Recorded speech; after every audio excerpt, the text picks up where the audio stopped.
She didn't expect the cameras to reveal anything unusual, just a safety measure for her paralyzed triplets while she worked late at the naval base. Subscribe to our channel and like the video, and stay tuned for more content like this. But when Admiral Elise Cross, the only female SEAL-trained admiral in the Pacific Fleet, opened the live feed that night, she froze. There, in her children's dimly lit bedroom, the single-dad janitor, the man everyone overlooked, was kneeling beside her youngest daughter's bed, doing something that made Elise's breath hitch, something that would change all 4 of their lives forever. Admiral Elise Cross wasn't easily shaken. She had survived underwater detonations, helicopter crashes, weeks of covert reconnaissance without sleep, and the heartbreak of losing her husband in a training accident that still echoed through her bones. But nothing terrified her more than raising 3 disabled children alone. Her triplets, Maya, Parker, and Lily, had been paralyzed from the waist down after a rare postpartum complication. At 8 years old, they had learned to navigate life with metal braces, wheels, and determination. Elise loved them fiercely, but the guilt never left her. She had trained soldiers to survive battlefields, but she couldn't save her own children from fate. Her days were divided between the naval base and her home, balancing tactical meetings with hospital appointments, classified briefings with bedtime stories. She was a warrior everywhere except in the quiet moments where loneliness pressed on her chest like an anchor. The Navy insisted she take on extra security around her home due to her position. Cameras were installed in every room, not out of distrust, but protection. Elise rarely checked them. Until that night. Earlier that week, a new janitor had joined the base, Jonah Reyes, a single father with tired eyes and a calm warmth. Most officers barely noticed him. Elise, however, noticed everything. There was something about the way he moved, as if carrying invisible weight. Something familiar.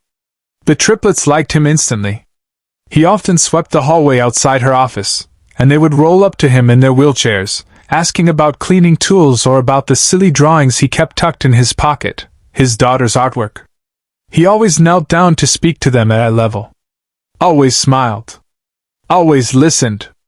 Elise had never seen a man who treated all children like they mattered. But that night, when an emergency meeting dragged late, she saw something on the camera feed that made her heart stutter.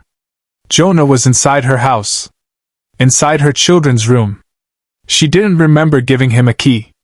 She didn't remember asking him to help. Yet there he was, illuminated by the soft night light shaped like a star. Her pulse quickened.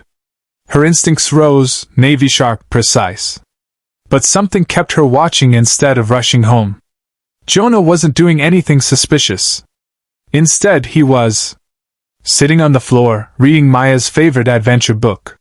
He didn't know the cameras were even on. His voice was steady, soothing, filling a space Elise had struggled to fill after her husband died. Then he paused, noticing Lily's blankets tangled around her wheelchair straps. Carefully, almost reverently, he untangled them, lifted her gently, and repositioned her in a way Elise hadn't seen anyone do except trained therapists. He checked Parker's breathing like a medically trained professional. He moved with skill, with tenderness, with familiarity. Elise leaned closer to the screen, her breath caught halfway. Who was Jonah Reyes? And how did he know exactly how to take care of her paralyzed children? She didn't know then that this moment, this recording, would unravel a secret bigger than both of their pasts. By morning, Elise had barely slept. She replayed the footage again and again, trying to understand what she saw, what she felt. When she arrived at the base, Jonah was already mopping the hallway floors, his shoulders hunched slightly as if trying not to take up too much space. He looked ordinary. Invisible. The type of man people passed without seeing. But Elise saw him now, clearer than ever. Jonah, she said, her voice clipped yet trembling. He turned, startled, the mop pausing mid-sweep. Yes, Admiral? She motioned him into her office. He followed, wiping his hands nervously on his worn-out uniform. When she closed the door, she didn't accuse him. Instead, she asked quietly, "How did you know how to lift my daughter's spine without hurting her?" The question hit him like a dart. His shoulders sagged. His eyes flickered with something old: grief, regret, memory. "I'm sorry for entering your home," he began, voice raw. "Your babysitter panicked when one of the triplets fell asleep wrong, and she called me. I was the only one close by." "That doesn't explain your training," Elise said. Slowly, Jonah lifted the sleeve of his janitor uniform. Below it, barely visible, was a faded military tattoo, an emblem she recognized instantly. "Army Medical Corps," she whispered. He nodded. "I was a combat medic, before life fell apart."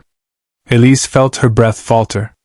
Combat medics were trained to save lives in chaos, to perform miracles with trembling hands and no resources. Their skills were sharp, specific.